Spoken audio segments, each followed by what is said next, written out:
Hello everyone, good morning and welcome back to my channel Ris Canvas. আশা করি তোমরা সবাই ভালো আছো, আমরাও ভালো আছি। তো আজকে ভিডিও শুরুতেই তোমাদের সবাইকে জানাই পৌষ সংক্রান্তির অনেক অনেক শুভেচ্ছা। তো আজকে হচ্ছে পৌষ সংক্রান্তি, আর আমাদের বাড়িতে নিয়ম হচ্ছে ঠাকুরের সামনে দই চিড়ে খই এগুলো আজকে দিনে দিতে হয় আর এগুলোই খেতে হয়।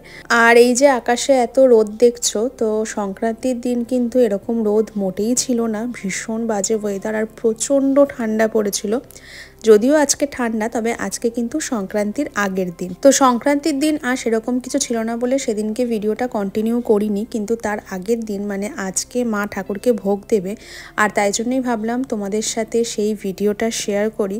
তো সকাল সকাল কিন্তু এখানে মায়ের অলরেডি একবার পুজো দেওয়া হয়ে গেছে, আর মা গেছে এখন নিচে ঠাকুরের জন্য সমস্ত কিছু রান্নার জোগাড় করতে।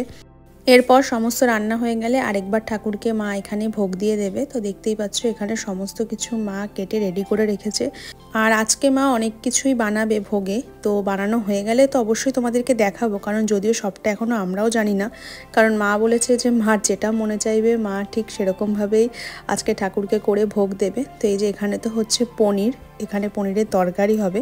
নিরামিষ আইটেমে তো পনিরের তরকারিটা একটা ভীষণ ইম্পর্ট্যান্ট আইটেম বলা যায়।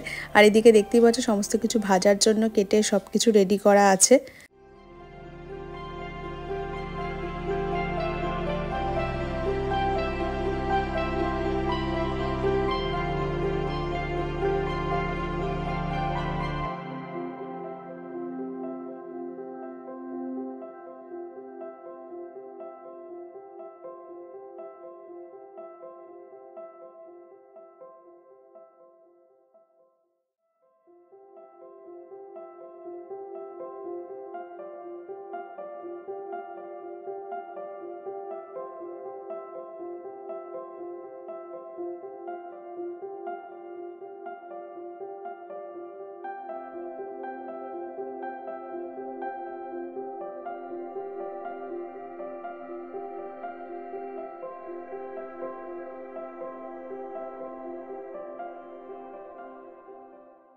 দেখতে দেখতে কিন্তু টাইম অনেকটা হয়ে গেছে, আর এখানে অনেকটাই মার করাও হয়ে গেছে। তো এই যে এখানে দেখতে পাচ্ছ রয়েছে হচ্ছে পোলাও, আর তার সাথে এদিকে রয়েছে হচ্ছে সিমইয়ের পায়েস, এছাড়াও রয়েছে এদিকে বাঁধাকপি, তো আরও অনেক কিছু হয়েছে।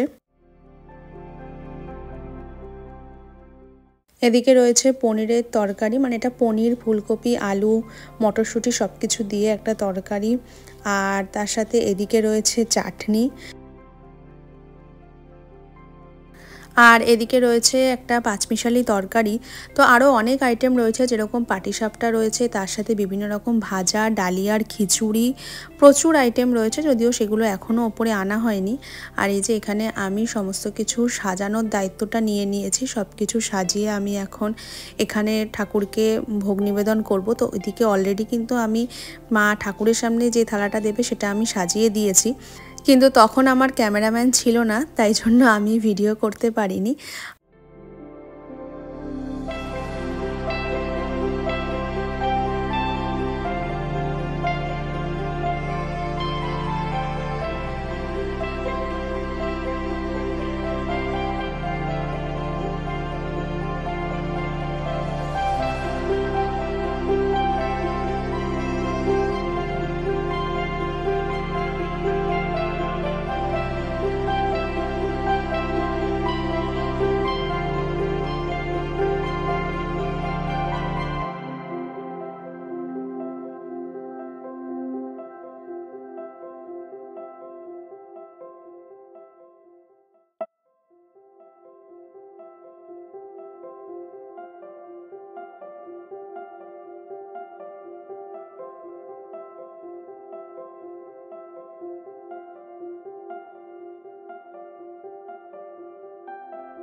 তো এনারা হচ্ছেন মায়ের গুরুদেব, আর গুরুদেবের ছবি একসাথে বিগ্রহর সাথে ঠাকুর ঘরে রাখা যায় না, তো সেই জন্য এইভাবে আলাদা করে আবার এখানে ভোগ সাজিয়ে দিলাম।